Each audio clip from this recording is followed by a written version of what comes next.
And if it's half of what we felt, that's everything.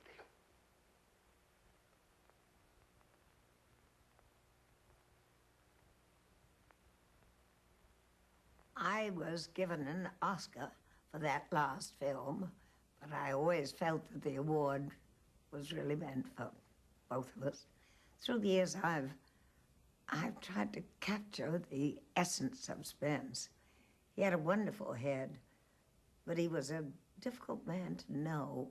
He didn't like to rehearse. He certainly didn't like to talk about his problems. One night, not so long ago, I went up those stairs, sat down on the edge of my bed, and I found myself writing him a letter.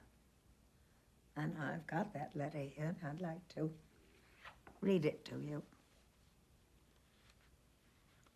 Dear Spence, whoever thought that I'd be writing you a letter? You died on the 10th of June in 1967. My golly, Spence, that's 18 years ago. That's a long time. Are you happy finally? Is it a nice long rest you're having? Making up for all your tossing and turning in life? You know, I never believed you when you said you just couldn't get to sleep. I thought, oh, come on, you sleep. If you didn't sleep, you'd be dead. You'd be so worn out.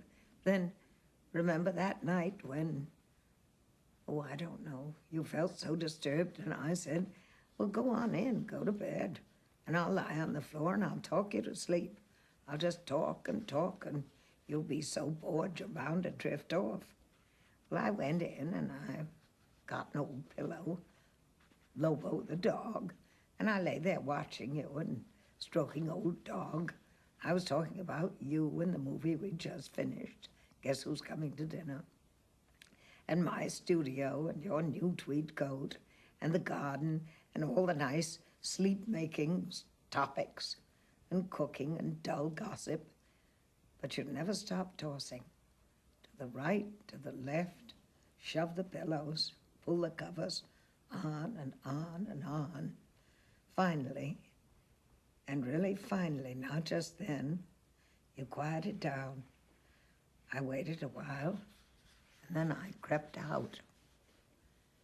You told me the truth, didn't you, Spence? You really could not sleep. And I used to wonder then, why? Why, Spence? I still wonder. You took the pills. They were quite strong. I suppose you have to say that, otherwise you never would have slept at all. Living wasn't easy for you, was it? What did you like to do? You loved sailing, especially in stormy weather. You loved polo. But then Will Rogers was killed in that airplane accident, and the fun went out of it for you, didn't it? Tennis, golf, swimming? No, not really. You'd bat a few balls. Fair, you were. I don't think that you ever swang a golf club. Is swang a word? Huh? Swimming? Well, you didn't like cold water and walking. No, that didn't suit you. That was one of those things where you could think at the same time of this, of that. Of what, Spence? What was it? Was it some specific life thing? Like being a Catholic and you felt a bad Catholic? No comfort, no comfort. I remember Father Cyclic telling you that you concentrated on all the bad, none of the good, which your religion offered. Must have been something very fundamental, very ever-present. And the incredible fact, there you were, really the greatest movie actor. I say this because I believe it, and I've heard so many people standing in our business say it, from Olivier to Lee Strasberg, David Lean, you name it. You could do it, and you could do it with that glorious simplicity, that directness. You could just do it. You couldn't enter your own life, but you could be someone else. You were a killer, a priest, a fisherman, a sports writer, a judge, a newspaper man.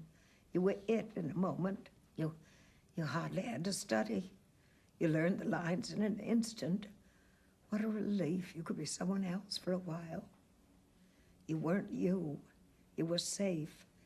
You loved to laugh, didn't you? You never missed those individual comics.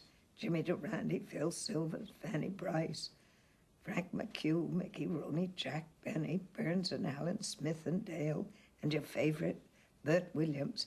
Funny stories, you could tell them, and brilliantly you could laugh at yourself. You enjoyed very, very much the friendship and admiration of people like the Canaans, Frank Sinatra, Bogey and Betty, George Cukor, Vic Fleming, Stanley Kramer, the Kennedys, Harry Truman, Lou Douglas. You were fun with them. You had fun with them. You felt safe with them. But then, back to life's trials. Oh, hell, take a drink. No, yes, maybe. Then stop taking the drink. You were great at that, Spence. You were great. You could just stop. How I respected you for that. Very unusual. Well, you said on this subject, never safe until you're 7 feet underground. But why the escape hatch? Why was it always opened to get away from the remarkable you? What was it, Spence? What was it? I meant to ask you, did you know what it was?